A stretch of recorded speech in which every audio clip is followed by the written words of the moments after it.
મિત્રો આપણે હવે જઈશું કબૂતરના ખડે। હાલો મિત્રો, અમારા કારાભાઈ ખડા ઉપર છે, જોઈ શકો છો। કબૂતરનો ખડો બંધ છે, હવે કબૂતરનો ખડો ખોલશે અમારા કારાભાઈ। ખોલો।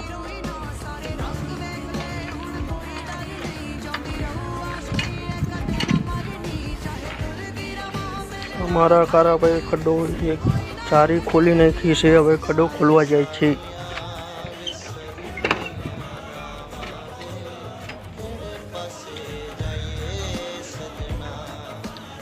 હાલો મિત્રો, અમારા કબૂતર બાયણે આવી ગયા છે ચણવા।